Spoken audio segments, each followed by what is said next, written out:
Welcome to the Real Estate Pros Show, where we interview real estate investing professionals from coast to coast, as well as the service providers that serve the real estate investing industry. Our goal is simple: share what's working now to help you improve and scale your business to the next level and meet the pros that can help you get there. Real Estate Pros is powered by Investor Fuel, America's leader in helping real estate investors and professionals build the business you need to live the life you've always dreamed of. Let's start today's show. Property insurance for real estate investors doesn't have to be difficult, but it does need to be there to protect you when you need it. MyInvestorInsurance.com not only provides insurance at 15 to 30% cheaper than traditional agencies, it's built specifically for real estate investors like you.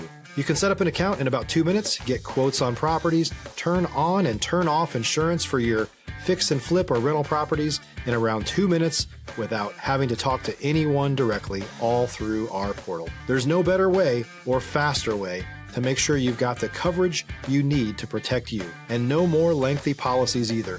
Once you're set up, you're billed monthly and prorated by the day for however long your policy is active. It's powered by MSI, the third largest independent MGA, with 1.5 million customers and more than $1 billion in cumulative premiums written. Get set up today in about 2 minutes at myinvestorinsurance.com/fuel.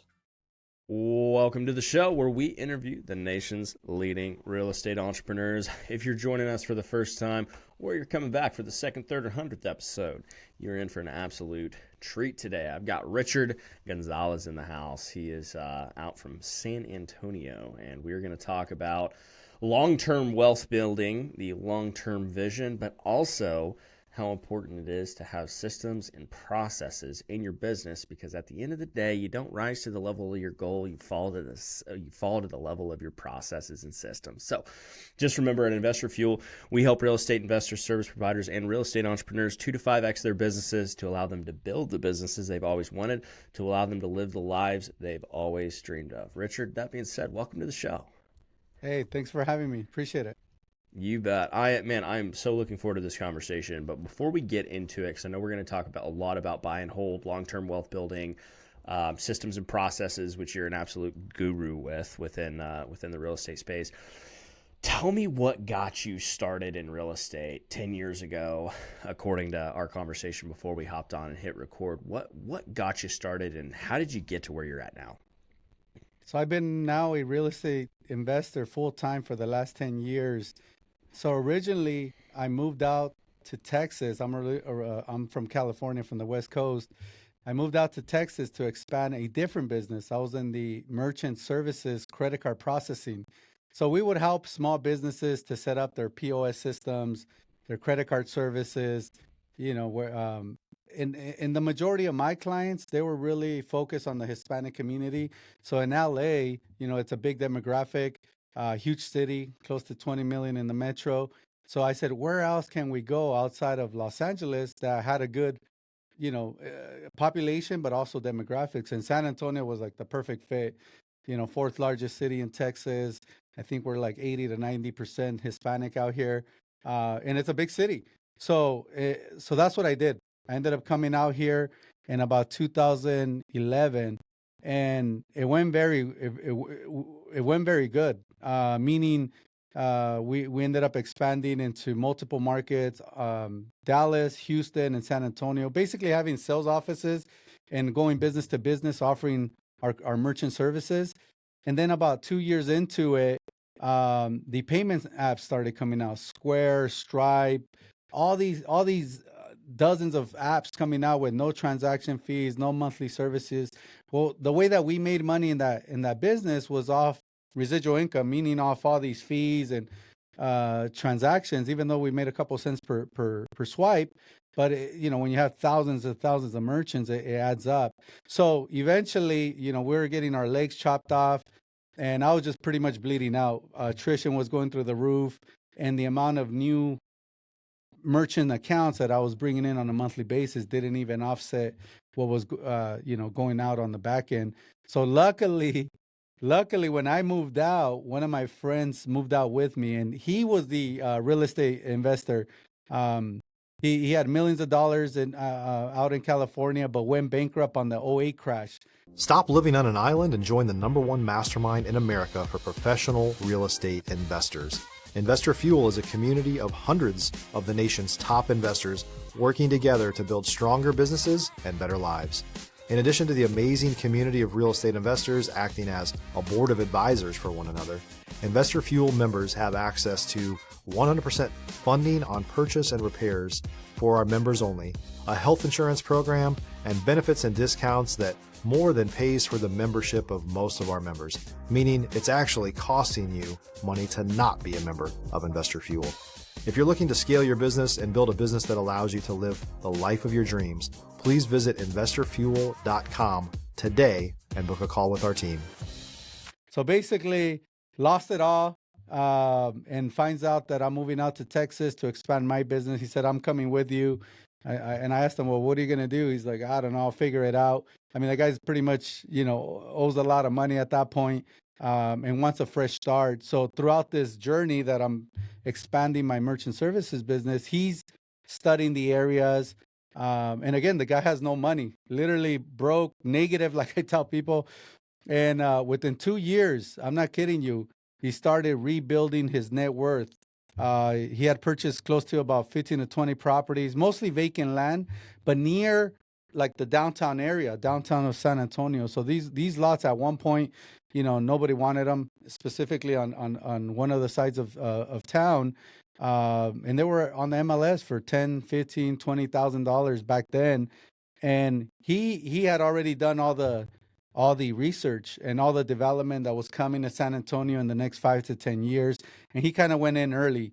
I remember during those days, we were kind of living below our means, sharing a 1-bedroom apartment here in downtown. I think it was like $700.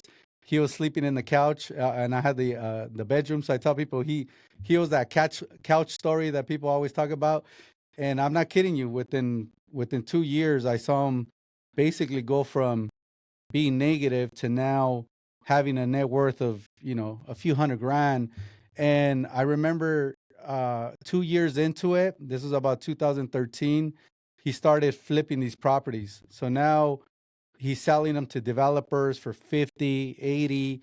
He sold one, the last one he sold in front of my own eyes, he sold it for 120,000. And I know he purchased that for 10 grand just 2 years prior. And that was it. That was like that screw that turned in my head. I'm like, I don't know how this thing works, man, but I'm going all into real estate. And I started purchasing vacant land too. The deals that he would pass on. I knew they were pretty good deals, but they were not the $10,000 deals. They were like the $20,000, $30,000, $40,000 ones. But I actually ended up buying about 7 or 8 properties myself, land at that time. And like I mentioned, within 2 years, I also sold that. And then I went full time into real estate in 2015, used that money, leveraged it with hard money, and then got into the rental space. So that was pretty much my start to real estate, kind of by accident. So essentially your buddy who didn't have a pot to pee in or a window to throw it out basically followed you and then developed the sauce, figured it out, and then you saw it as things were tanking on your end. You're working your butt off trying to keep up, but what you're losing on the back end isn't even helping with what you're bringing in. And so you had to make a major pivot yourself, and then the rest is history. Absolutely. And I think even at that point, he had told me when I told him I was going all in, he's like, man, it's opportunity's over. Everybody knows about this area. All the investors are coming in. The difference was that his expertise is, he was like a master speculator. My expertise was sales and marketing, right? So if I can get in front of sellers or potential sellers and offer them to buy their property, to me, it was a numbers game. And that was my skill set. My skill set has always been sales. So I started sending out those yellow letters, literally handwriting them. I remember handwriting hundreds of those back in the day, and they worked. People would call you and say, okay, I got your letter. What are you offering? And, then I had to figure out what to offer. And then after that, once I started getting contracts, then I had another problem. How was I going to finance these? And then, and it was like one challenge after another. But I figured, one of my mentors at that point told me, if you're looking for consistent, high-quality leads, look no further than Investor Machine. Investor Machine isn't just another agency. It's the most sophisticated, data-driven lead generation company on the planet for real estate investors, and serves the role of being not just a lead generator for your business, but a marketing partner that is helping you achieve your goals along the way. Go to investormachine.com to learn more and schedule a call with our team today.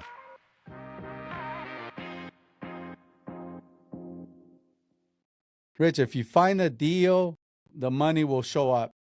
And that's been the philosophy that I have gone with since day one, that if you find anything that has value, there's people out there that have the money, whether it's an institution, a private lender, your friends and family. I mean, it's like finding a Lamborghini for 20 grand. I mean, even the scrap metal on that sucker is probably worth 50 to 100, just the transmission alone or whatnot. So that was my philosophy when I got started, was, just take it one step at a time. Now, what made you decide to buy and hold to begin with? So my first deal, and just like everybody that gets into this business, I think tries to flip. And I lost 30,000 literally on my very first project. So I did what I think most people do. They watch the TV shows, they get excited and say, you know what, I'm going to start flipping houses. You don't realize all the intricacies and mechanics, processes that you need, quality control, project management, skill sets that you need. So obviously, even though I thought I did my homework by interviewing contractors, checking their references, going to go see their previous work, and then making an educated decision, saying, you know what, I think I found a good contractor here. We can probably pull off this project. And then I had a project that had enough meat on the bone. And then halfway into the project, we're pretty much out of budget. And the contractor knew I was a beginner. So he took advantage of that. At the end of the day, I remember I would show up on Fridays to inspect the property because they're asking me for a draw, and I don't see any improvement. And they're like, "Oh no, we reframed the attic, we braced all the walls," and I'm like, "What the hell are you talking about?" So obviously, I kept issuing draws. They got me on the technicalities, and then eventually, we're out of budget. They pick a fight with you, and then they take off. So it's almost like MO 101 for them. They can smell new investors from a mile. So after that project, I decided to take a step back and then start doing rentals, because with rentals you can make some mistakes, you can cut some corners, and then as soon as you're done with the project, you can stick a sign in there and get a renter in there. And then eventually, after so many rentals and hiring better subs or contractors, your quality starts going up. Your finishes start looking pretty good, and then that's when you kind of get motivated to do a higher end project. So then you took another stab at flipping again. Was successful at that point, but my strong suit has always been, buy and hold and building long-term wealth. That's my number one goal. Man, that's so good. Now, so what are some ways that you think that people can shorten their learning curve when they get started? Because like you talked about there, you people that just get in it not knowing what they don't know, and then things like that happen and it blows them out of the water. They never consider it again. So what are some ways you think people could shorten their learning curve when they're getting started in real estate? Yeah, I think number one is they have to partner up with somebody that's already doing it. So if somebody, and I'll just use myself as an example, if somebody has a deal out here in San Antonio, maybe in my area, and doesn't have the resources or the contractors, but has the actual deal, maybe already even has the money in place, but just needs some guidance, you have to give some of that pie away at the beginning, basically, pay your dues. And then eventually, from watching and learning, hands-on, then I think at that point, you'll have more experience. You'll see the mechanics. But when you don't have any reference points and you're just using YouTube and, and flipping shows as your guide, I mean, at that point, you're pretty much asking for it. If you're a new or newer real estate investor looking to launch or grow your real estate investing business, please check out Investor Fuel Club. It's a coaching community, but unlike anything you've ever seen before. And you can actually partner with members of our mastermind from coast to coast on deals right in your market. There's no better opportunity to build a consistent business than to literally partner with pros to help you avoid costly mistakes, avoid the need for capital to do deals, and help you eliminate your fears as you're starting your business. Learn more about Investor Fuel Club at investorfuel.com/club. And I think that's how a lot of people don't make it in this business. They have a bad experience. Like I said, luckily for me, I just decided to take a step back and get into the rental arena. And then, once I polished our contracting, our construction, and got those systems in place, then obviously the results were a lot better. Yeah, for sure. Now, what are some of the systems and processes that you've put in place to manage all the properties that you have, and then all the ones that you're still trying to acquire, since systems and processes, like we spoke about in the beginning, are critical for success? Yeah. So what I recommend to everybody is that everybody has to start doing all the positions at the beginning. That would be my recommendation before you bring anybody on board or hire somebody. So I remember at the beginning, I was doing the leasing of these rentals, right? I was answering the calls. I was showing the properties. Eventually, I got an assistant that was helping me do the paperwork and some of the minor tasks. And then as you get more experience, then you start leveraging some of those duties out. But I think at the beginning, you personally have to do the majority of the work just so you can actually understand it and learn it, because you're never going to be able to scale and build a team if you're not able to problem solve and be able to provide solutions to your team.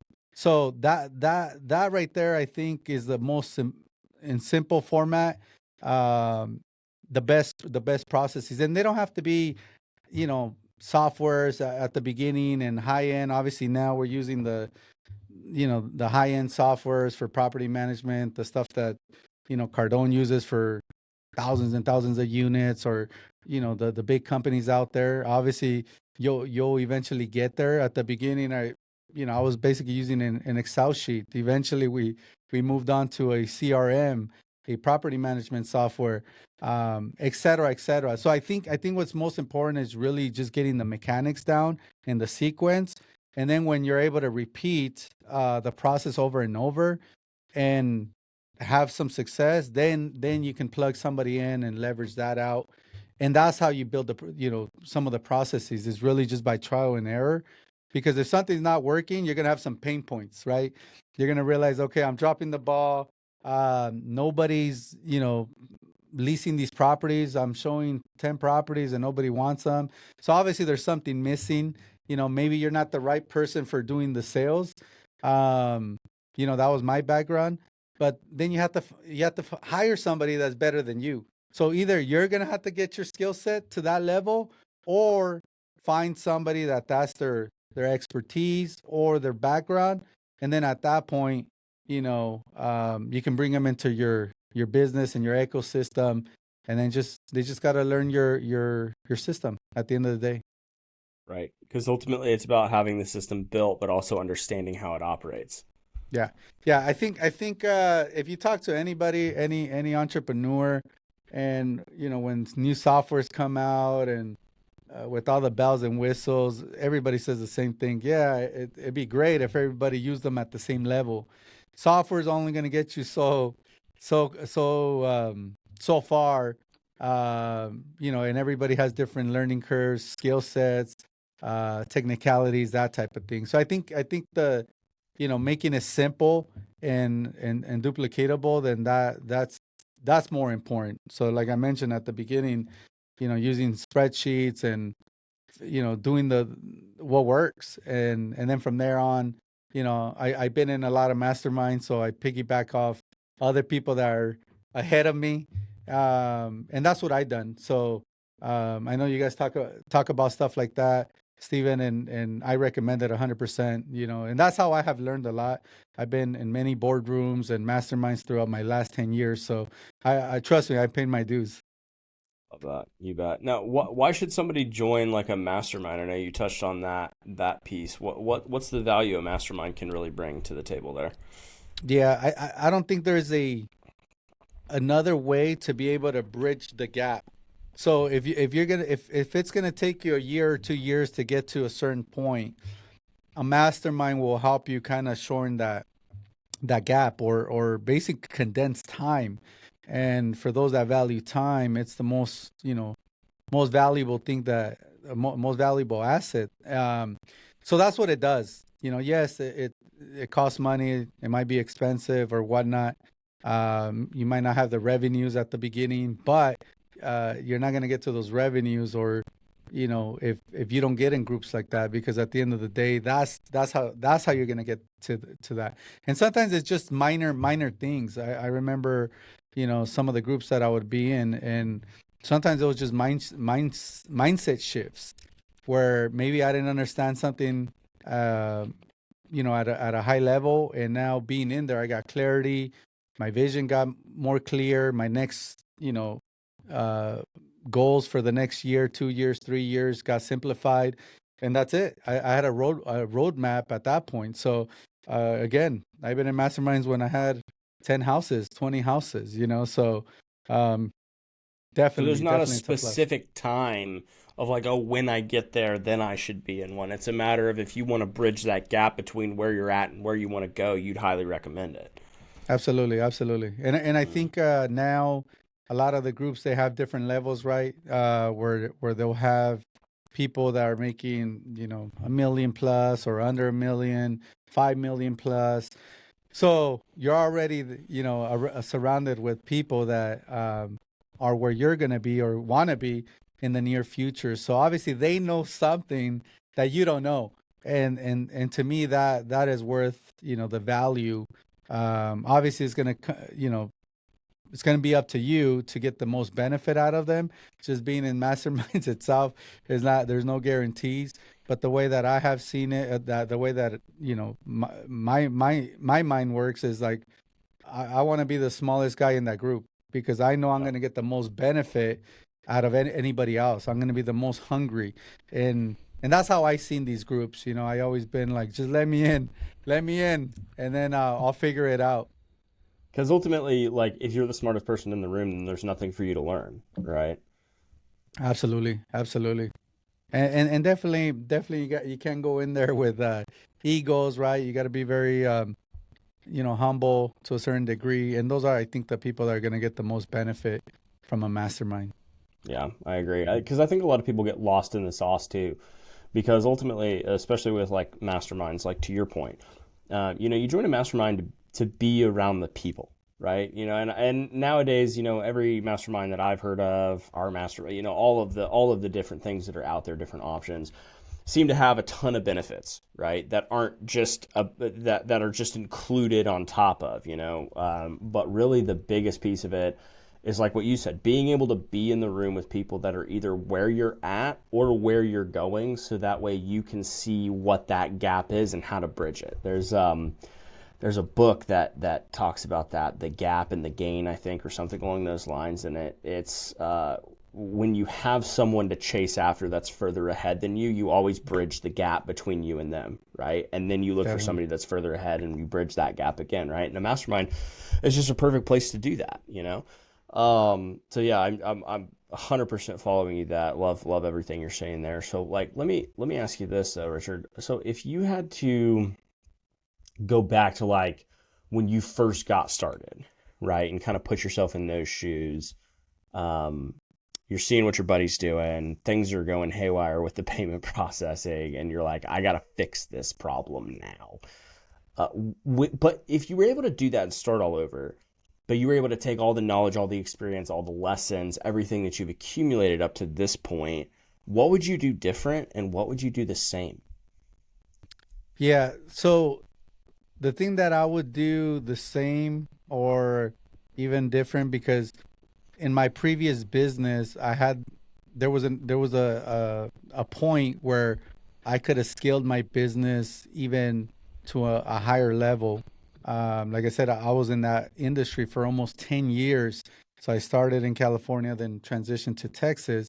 So I was already supposed to exit out of that business. I was supposed to build my portfolio, sell it for a big multiple. There's a lot of banks and processors that buy it for 30 times, 40 times its monthly income. So we're talking about millions of dollars. And then all of a sudden the industry changes and nobody's buying portfolios, right? Everybody knows the attrition's through the roof and they're pretty much worthless. So I spent a lot of my 20s, working my butt off, and I'm talking about 18, 20-hour days for almost 10 years. So for me, when that business was going under, and I came across real estate, I knew at that moment that that was my way to regain my entire time that I invested in the payment processing, just because real estate is such a high ticket. So it's like no difference in selling jets or, you know, luxury real estate. If you succeed, then, you're going to make some money. So for me, um, I had no choice. Like I had to figure out real estate. It was kind of like, this is it. And then I remember at that time, the book Second Chance came out. The author Robert Kiyosaki. So a lot of people know the quadrant, cash flow quadrant, but very few people have actually read that second book that he did called Second Chance. And man, it was like speaking to me, to my soul.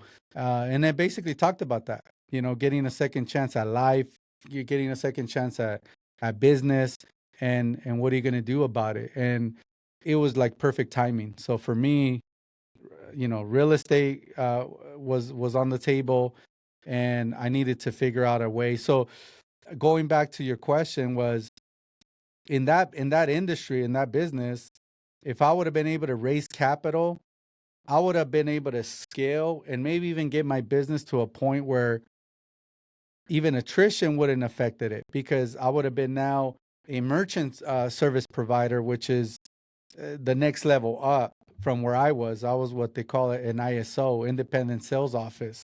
So I was working for MSP, which they have hundreds and hundreds and maybe even thousands of sales offices nationwide.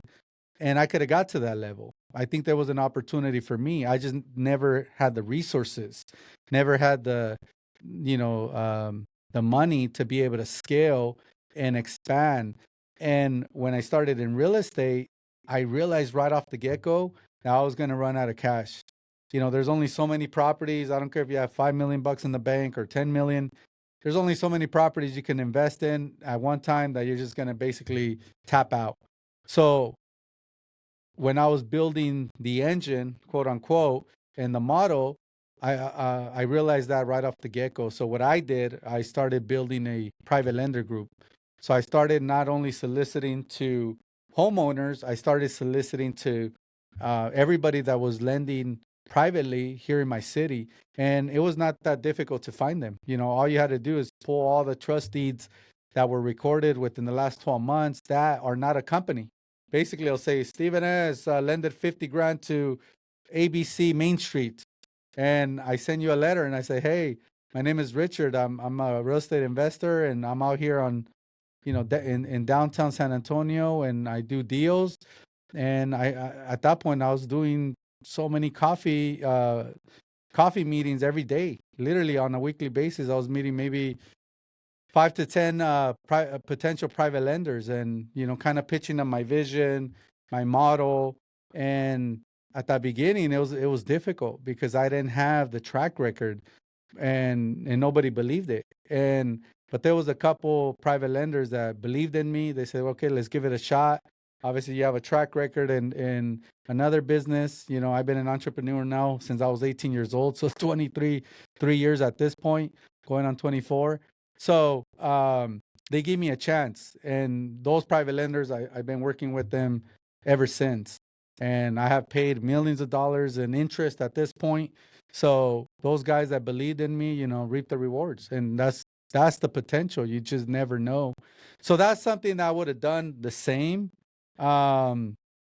Is right off the get-go build, a private lending group to be able to fund your deals and make quicker decisions. You're not dependent on hard money or even your own money only. That's only going to get you so far. So that's been one way to, for me to be able to scale.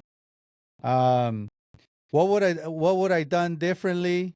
In hindsight, I think basically where we're at today. I think one of my best years was like 2017, right before 18. Things like doubled, tripled, I think nationwide, especially here in Texas or in San Antonio.